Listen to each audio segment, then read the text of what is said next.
Daun mangga, daun salam, dipetik dari kebun Pak Lukas. Saya ucapkan salam, mohon dijawab dengan ikhlas. Assalamualaikum warahmatullahi wabarakatuh. Waalaikumsalam warahmatullahi wabarakatuh. Selamat pagi Jakir pemilih, apa kabarnya hari ini? Senang sekali hari ini saya masih bisa bertemu semua Jakir pemilih. Alhamdulillah bisa bertemu kembali bersama saya Sekar di podcast Cipok PP KPU Kabupaten Tegal.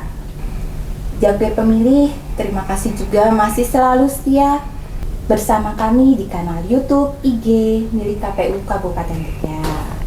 Jakir pemilih, hari ini sudah memasuki episode ke-7.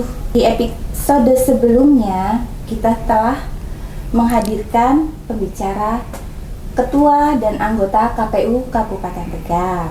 Nah, pada kesempatan hari ini saya akan menghadirkan pembicara juga. Beliau adalah pejabat sekretariat KPU Kabupaten Tegal. Di episode ini kita nanti akan membahas terkait apa itu sih sekretariat, kenapa harus ada sekretariat, apa itu tugas sekretariat.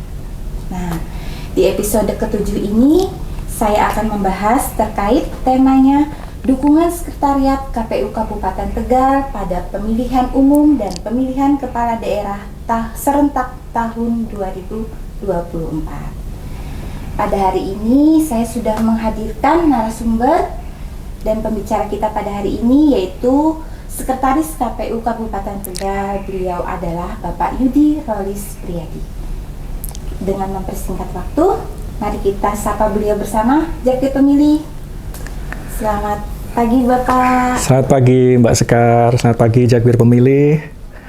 Gimana kabarnya hari ini Bapak? Alhamdulillah baik dan sehat. Alhamdulillah, tetap semangat ya, Harus selalu semangat Mbak Sekar. Bapak bisa diceritakan sedikit secara singkat sebelum Bapak menjabat sebagai Sekretaris KPU Kabupaten Tegal, mungkin berdinas di mana? Oh baik, terima kasih Mbak Sekar. Jakir pemilih, perkenalkan nama saya Yudi Rolis Priadi. Kebetulan saat ini saya diamanahi oleh pimpinan untuk menjadi Sekretaris KPU Kabupaten Tegal sejak tahun 2022. Sebelumnya ini adalah Satker ketiga saya. Sebelumnya pernah bertugas di KPU Provinsi DIY, kemudian di KPU Kota Pekalongan. Jabatan struktural saya pernah di Kasubag Keuangan Umum dan Logistik dan Kasubag Teknis dan Penyelenggaraan Pemilu.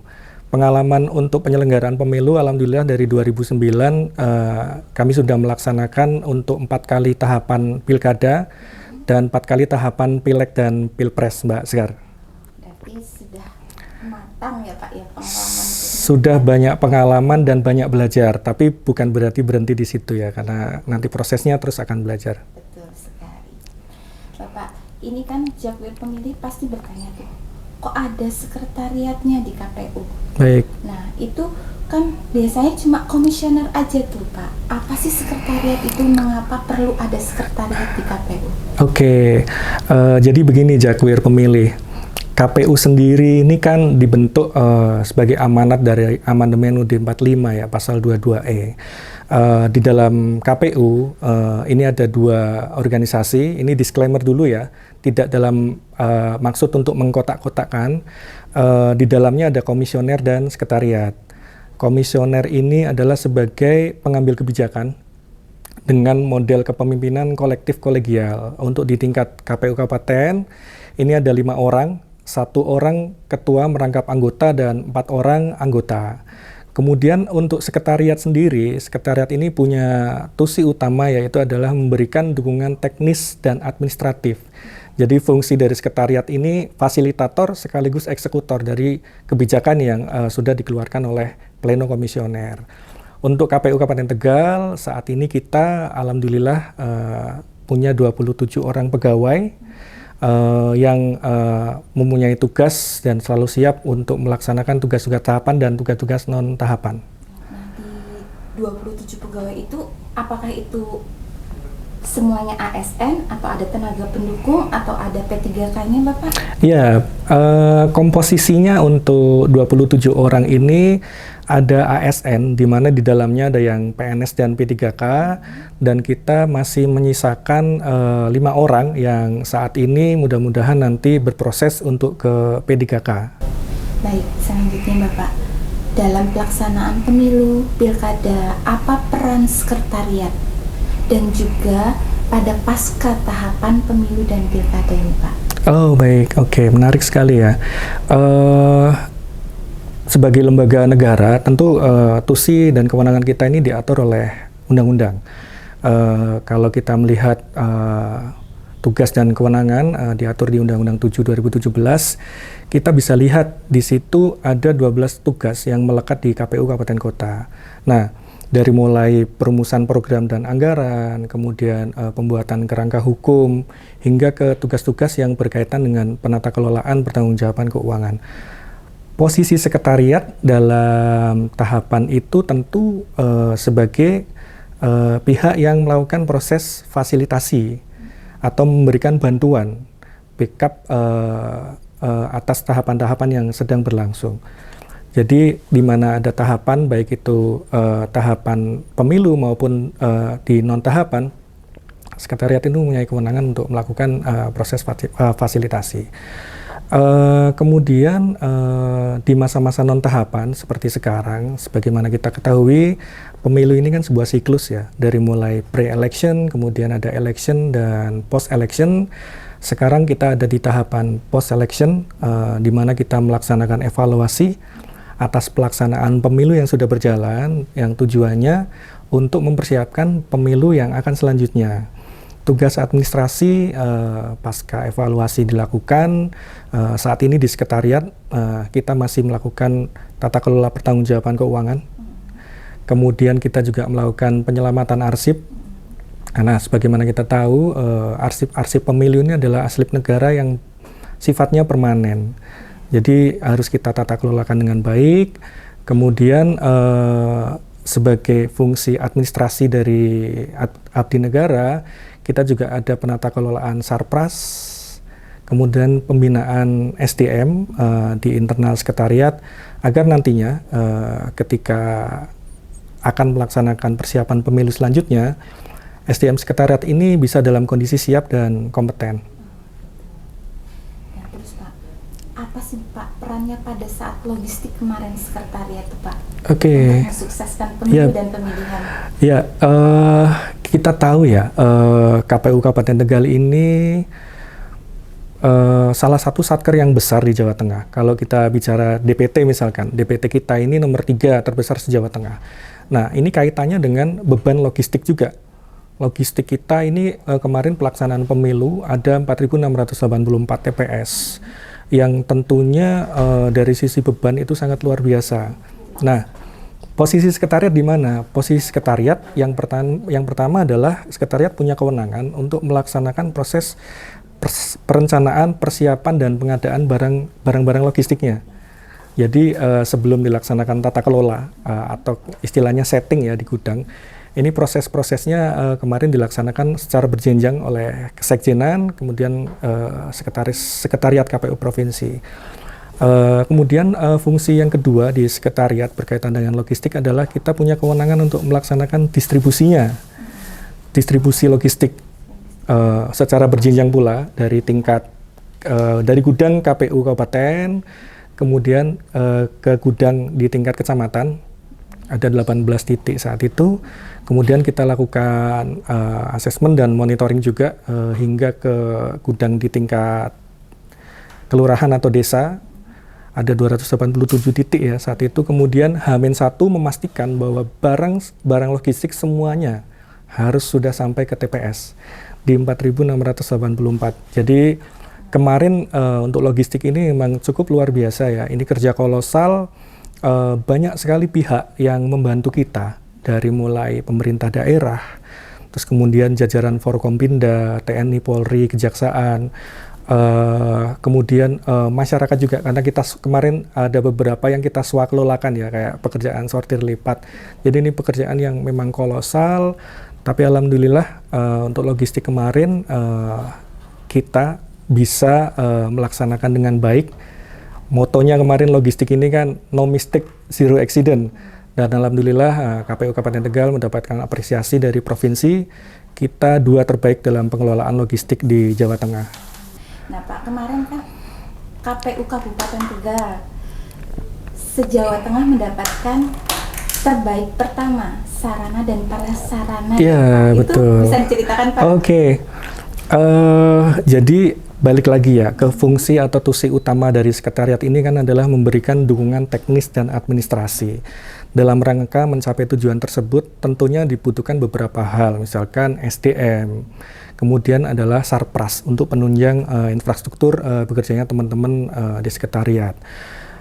Dari pertengahan 2022 sejak saya masuk saat itu bisa kita amati bahwa kantor KPU Kabupaten Tegal ini saat itu statusnya masih belum dihibahkan sepenuhnya. Jadi untuk gedung ini masih menjadi aset dari pemerintah daerah.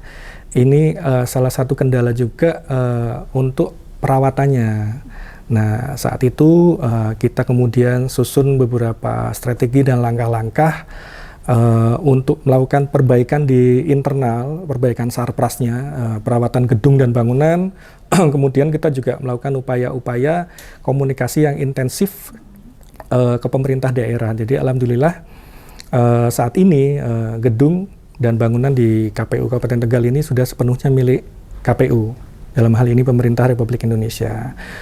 Kalau untuk pembangunan ya kita berkesinambungan dari akhir 2022 kita lihat sarpras dukungan peralatan yang memang dibutuhkan permajaan kita perbaiki, terus secara bertahap juga karena tentunya kan anggaran-anggaran untuk core bisnisnya KPU itu lebih kepada tahapan pemilu ya, bukan untuk perawatan gedung dan bangunan. Jadi kita coba amati sepanjang output tahapan ini sudah bisa tercukupi, kita optimalisasikan sisanya dengan persetujuan oleh KPU RI untuk mendukung sarpras yang ada di KPU Kabupaten Tegal.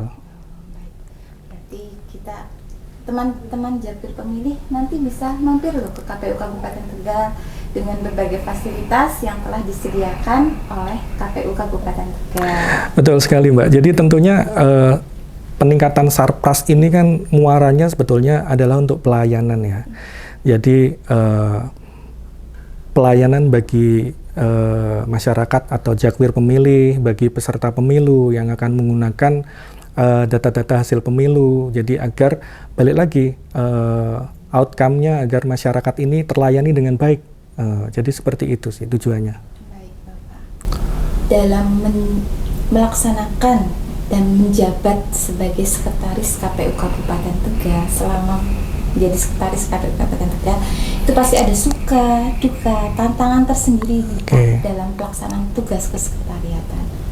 Bisa berbagi Pak? Oke, baik. Apanya dulu nih? Sukanya dulu ya, sukanya dulu. Sukanya dulu tentu kita bisa nambah pengalaman ya, wilayah Kabupaten Tegal ini luas sekali, otomatis banyak bertemu dengan orang-orang baru juga, banyak sharing pengalaman juga, kita banyak kenal orang baru. Kemudian suka berikutnya adalah kebetulan ini juga sesuai dengan passion saya atau pendidikan saya, jadi menjalaninya juga dengan fun, dengan minat yang sama. Itu kemudian untuk dukanya lebih ke personal sih. Jadi misalkan karena kebetulan saya bukan asli dari Kabupaten Tegal, saya dari kota tetangga ya, dari kota Pekalongan.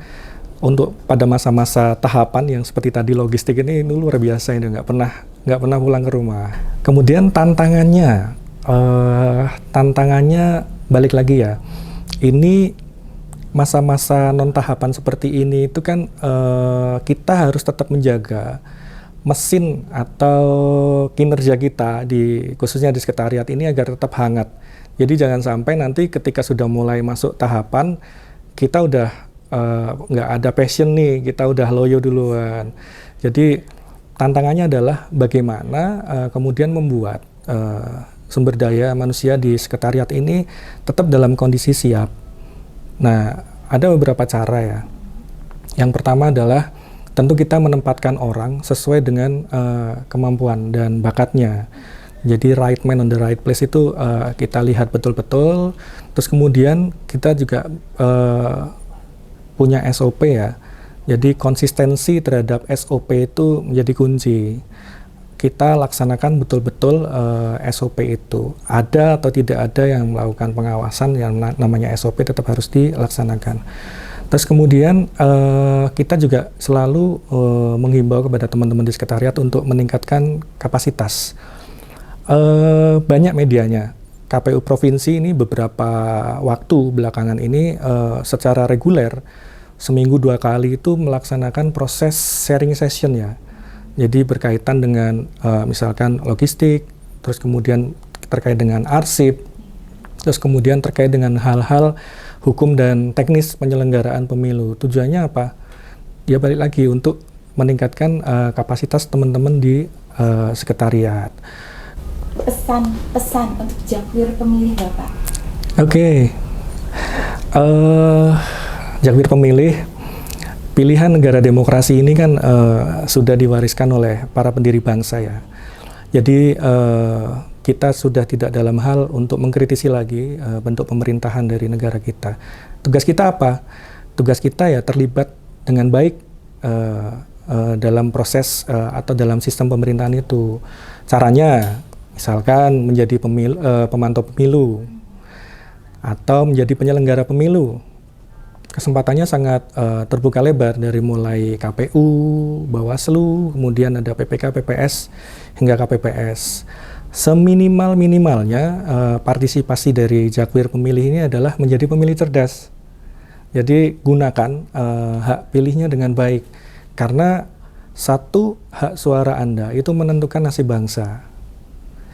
Kemudian saya juga ingin mengucapkan terima kasih kepada pemerintah daerah, jajaran Forkompinda, TNI, Polri, Kejaksaan, dan lainnya atas dukungan dan support dalam pelaksanaan pemilu dan pilkada serentak tahun 2024.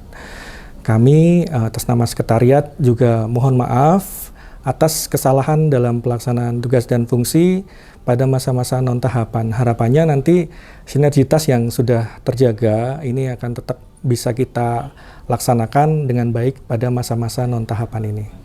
Gitu Mbak Sekar. Bapak, terima kasih loh Bapak, ini sudah banyak bercerita ya Pak. Siap. Terkait kesekretariatan. Terima kasih juga Bapak telah berkenan untuk berhadir. Sama-sama. Semoga kedepannya Bapak lebih sukses. Amin. Baik Bapak, untuk ini saya mau ucapkan banyak terima kasih sudah bisa hadir di sini sekali lagi. Nanti lain kali kalau diundang kembali bersedia ya Bapak? Bersedia. Nanti saya yang jadi hostnya, Mbak Sekar jadi narasumber ya. Kita balik kan? Siap. Baik Bapak, terima kasih banyak Bapak.